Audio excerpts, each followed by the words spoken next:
რახან ამდენი ყურადღება გავამახვილეთ ლუვრის ჩემი აზრით ძალიან საყურადღებო და მნიშვნელოვან ძარცვის ფაქტზე, მოდი რამდენიმე ყველაზე გახმაურებული ძარცვის ფაქტსაც გადავხედოთ, რასაც ისტორია აფიქსირებს.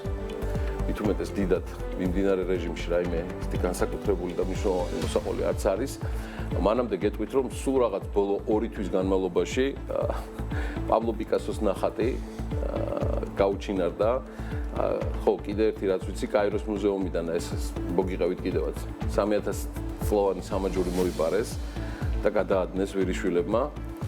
გოდიშვიხდი, მაგრამ ამას რო გადაადნობ, დეგენერატი უნდა იყო, მაგრამ ნუ რაც არის, სხვანაირად ალბათ იპოვიდნენ იოლად მომპარავებს, თორემ დღემდე არ არის დაჭერილი. არც გადაბმული და არც მომპარავი.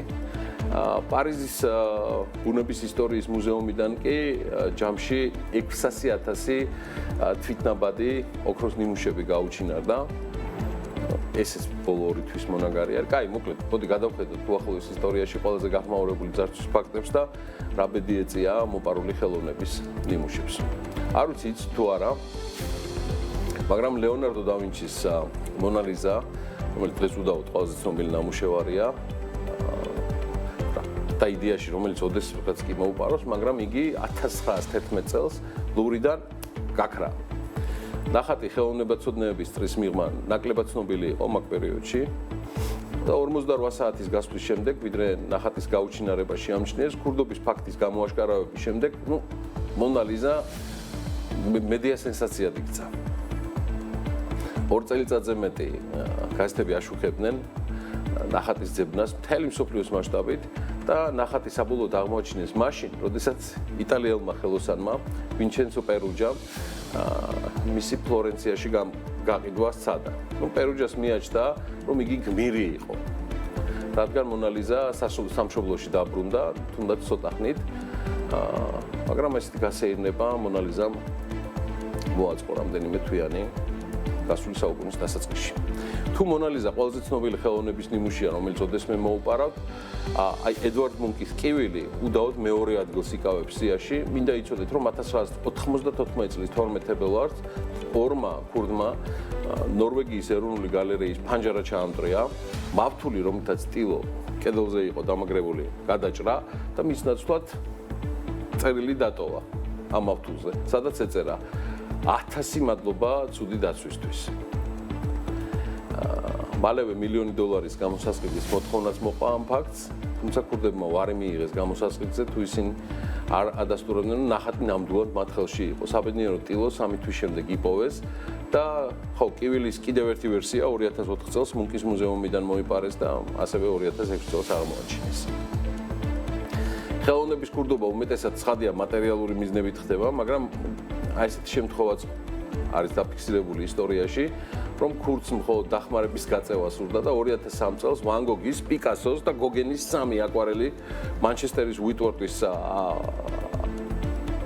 გალერეიდან მოიპარეს და ანონიმური ინფორმაციის წყალობით ნახატები 2 დღის შემდეგ ერთ-ერთი ადგილობრივი პარკის საზოგადოებრივი ტუალეტში იპოვეს. მართლა. და სამართალ დამცავებმა ნახატებთან ერთად ხელით დაწერილი წერილი აღმოაჩინეს, იქვე ეწერა მომპარავებისგან, რომ ჩვენი განზრახვა არა ქურდობა, არამედ არასათანადო დაცვის სისტემების გამოაშკარავება იყო. ასეთი მინაწერი დატოვეს ქურდებმა. ხო, ერთი უნდა მოგიყვეთ კიდე გუსტავ კლიმტის ქალბატონის პორტრეტი.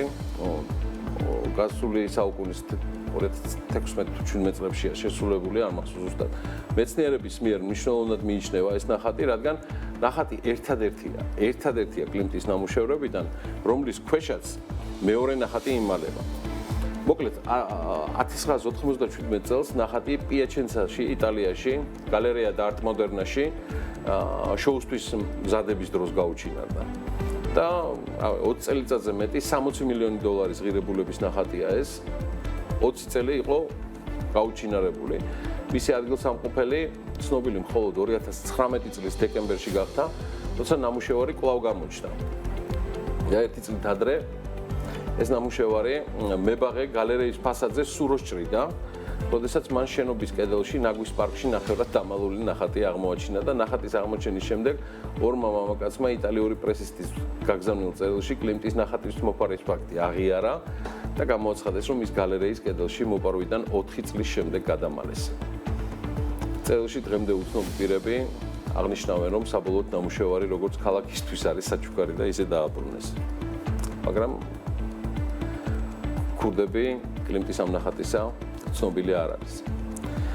5 წლის წინანდელი ამბავია, როცა 2020 წლის მარტში თითქმის მთელი მსოფლიო COVID-19-ის გამო კარანტინის ქვეშ იყო. არ ვიცი, მგონი მაშინაც მოგიყევით, რომ ევროპისა და ჩრდილოეთ ამერიკის უმეტესი მსხვილი მუზეუმები იცით, რომ დახურული იყო და ამ უჩვეულო სიჩუმის ფონზე ჰააგის სინგერ-ლარენის მუზეუმში მოხდა ძარცვა. ქურდებმა შენობაში ფანჯრის ჩამტვრევის შეღწევით შეაღწიეს და აღდგნენ და პირდაპირ ვინსენტ ვან გოგის ადრეული პერიოდის ნახატი წაიღეს. საუბარია The Parsonage Garden at New Spring, რომელიც მუზეუმს დროებით ჰქონდა გადაცემული.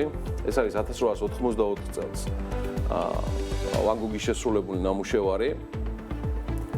ხო და კოვიდის დროს მოპარული ეს ნახატი 2023 წელს იპოვეს, მხოლოდ და მხოლოდ 3 წლის თავზე. მოგიყვებით ბარემ დრეზდენში მომხდარი სამკაულების ქურდობაზე, რომელიც სხვადასხვა ისტორიაში ერთ-ერთი ყველაზე გახმაურებულია, რადგან სულ რაღაცა 1 წუთის განმავლობაში მოხდა ძარცვა. საუბარია დილის 4 საათზე შემდგარ ძარცვაზე, რომელიც ეგრეთ წოდებულ მწვანე გრიუნეს გრეობლი მწვანე საცავზეა საუბარი. ძალიან ცნობილ სამხატვრო მუზეუმში გათიშეს მთლიანად ელექტროენერგია და არც მეტი და ნაკლები $1.2 მილიარდი შეფასებული ნივთები მოიპარეს. მოპარულ ნივთებს შორის არის მსოფლიოს ყველაზე ცნობილი სამკაულები, მათ შორის 800 ბრილიანტით მორთული და თითქმის 50 კარატიანი დრეზდენის თეთრი ბრილიანტით და დრეზდენის თეთრი ბრილიანტი და 2020 წლის ბოლოსთვის ძარცვის ფაქტზე სხვათა შორის 4 ადამიანი დააკავეს და 2022 წელს კი გერმანიის პოლიციამ როგორც იქნა ამოიღო ეს მოპარული ნივთები და მუზეუმის განმარტებით ნივთები სრულად მუზეუმს დაუბრუნდა. თუმცა ცხადია, იყო გარკვეული დაზიანებები ამ ნივთებზე. და ჩემი მონაყოლის ბოლოს გინესის რეკორდსმენი მოპარულ ნახატებს შორის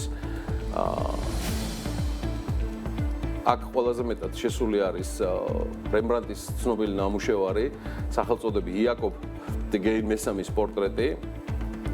გინესის რეკორდების წიგნში ასე შევიდა და ესეც დავარქვით, Take Away Rembrandt, რადგან რა გითხრათ ხა, ნახატმა ეს ჯილდო და მეცახელი თან წასაღები რემბრანდტი, ანუ მას შემდეგ მიიღო, რაც ბოლო 53 წლის განმავლობაში ეს ნახატი 4-ჯერ იქნა მოპარული.